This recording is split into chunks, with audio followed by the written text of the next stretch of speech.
மக்கள் இன்றைக்கி என்ன பார்க்க போகிறோம்னா காளான் குழம்பு. எப்பயும் தாளிக்கிற மாதிரி எண்ணெய் ஊற்றிட்டு கடுகு உளுந்தம்பருப்பு போட்டு பொரியட்டும். நல்லா பொரிஞ்சு வந்த பிறகு கருவேப்பிலை சேர்த்திக்கோங்க. சேர்த்தி அதுவும் நல்லா பொரியட்டும். நம்ம பொடி பொடியாக நறுக்கி வச்ச சின்ன வெங்காயத்தை உள்ளே போட்டு நல்லா கிண்டி விடுங்க. அது கொஞ்சம் வதங்கி வரட்டும். வதக்கிறதுக்கு கொஞ்சம் உப்பு சேர்த்து வதக்குனிங்கன்னா வேகமாக வதங்கிடும். கொஞ்சம் கண்ணாடி பதம் வரட்டும், அது வரைக்கும் நல்லா வதங்கட்டும். இப்போ பாருங்கள், ஓரளவுக்கு நல்லா வந்திருக்கு.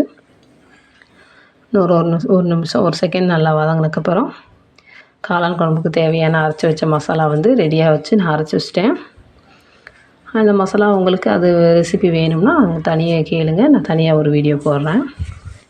இப்போ அரைச்சி வச்ச மசாலாவை எடுத்து சேர்த்திக்கலாம். சேர்த்துனக்கப்புறம் கிண்டி விடுங்க. நல்லா கிளறி விடுங்க. அப்போ தான் அந்த தண்ணி ஊற்றாமல் லைட்டாக கிளறினா தான் அந்த லைட்டாக அந்த பச்சை வாசமெல்லாம் போகும். நல்லா கிளறுங்க. கிளறிட்டிங்களா? அதுக்கப்புறம் நல்லா மிக்ஸ் ஆகட்டும்.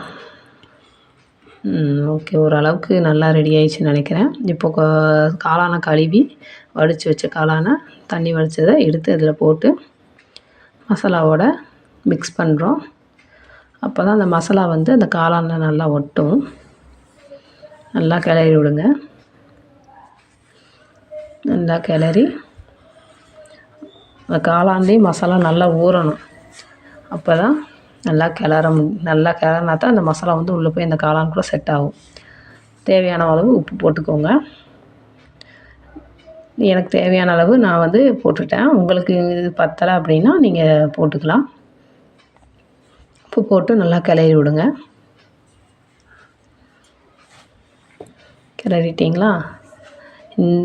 கிளறினப்போ மிக்ஸியை நல்லா அலசி தண்ணி எடுத்து வச்சுருக்கேன், அதையும் ஊற்றிட்டேன்.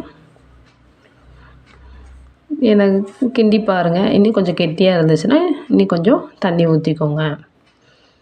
நான் இப்போ கிண்டி பார்த்தேன், எனக்கு இன்னும் தண்ணி வேணும்னு ஊற்றுறேன். உங்களுக்கு எவ்வளோ தேவையோ அவ்வளோக்களவு தண்ணி ஊற்றிக்கோங்க. தண்ணி ஊற்றிட்டு உப்பு பார்த்துட்டு உங்களுக்கு உப்பு இன்னும் பத்தலை அப்படின்னா உங்களுக்கு தேவையான அளவு உப்பு போட்டுக்கோங்க.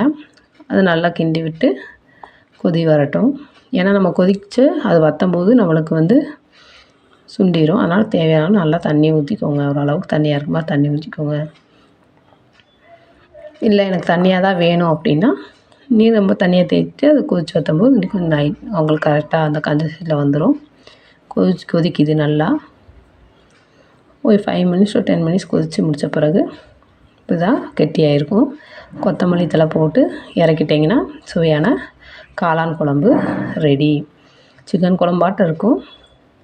நான் எப்போயுமே சிக்கன் குழம்பு ரெசிப்பியில் தான் பண்ணுவேன், நல்லாயிருக்கும். நீங்கள் இதே முறையில் செஞ்சு பாருங்கள். செஞ்சு பார்த்துட்டு எப்படி இருக்குன்னு சொல்லி எனக்கு கமெண்ட்டில் சொல்லுங்கள். என்னோடய சேனலை சப்ஸ்கிரைப் பண்ணுங்கள். இந்த வீடியோ பிடிச்சிருந்தா லைக் பண்ணுங்கள். Thank you all friends.